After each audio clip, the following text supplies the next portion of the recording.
Do you believe the Russians are being disrespectful when they say that your criticisms of Putin are simply an emotional response? And do you still believe that Putin actually wants to end the war?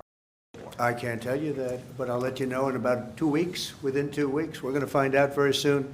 We're going to find out whether or not he's tapping us along or not. And if he is, we'll respond a little bit differently. But it'll take about a week and a half, 2 weeks. We have Mr. Witkoff is here, who's doing a phenomenal job, is dealing with them very strongly right now. They seem to want to do something, but until the document is signed, I can't tell you. Nobody can.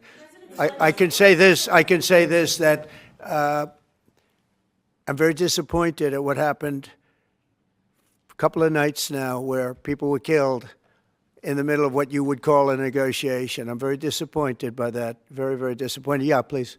Very good talks. Mr. President, you said yesterday that Putin is playing with fire. What will be the consequences for Russia if Russia continues to Well, attack? I'm not going to tell you exactly, but the words speak pretty loud. We're not happy about that situation. I think we're doing very well with Iran. I think we're doing very well with Gaza.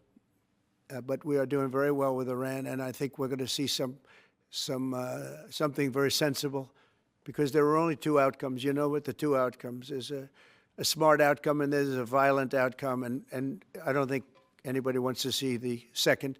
But I think we've made a lot of progress, and we'll see. You know, they still have to agree to the final stages of a document, but I think you could be very well surprised what happens there, and it'd be a great thing for them. It could have a great country into the future. President Zelensky says he's ready to sit down with you and Vladimir Putin in Geneva, and it sounds like General Kellogg is working on preparations for that. Are you planning to sit down with the two of them in Geneva, and when? Well, I will if it's necessary. You know, it takes. We have to. I think at this point. I wish it would have been that way a couple of months ago, but at this point, we're working on President Putin, and we'll see where we are. I think we're doing fine, but we'll see. I don't like what's happening. That's one thing I'll say. I don't like when I see rockets being shot into cities. That's no good. We're not going to allow it. You've always said that the war never would have started if you were president, and yet he doesn't seem willing to do anything that you want him to do. No, we would have never had a war. We would have never had a war. If I were president, if the election weren't rigged, you wouldn't have had the war. You wouldn't have had the war. You wouldn't have had inflation. What stopped you from imposing new sanctions on Russia? This isn't my war. This is Biden's war, Zelensky's war, and Putin's war. This isn't Trump's war.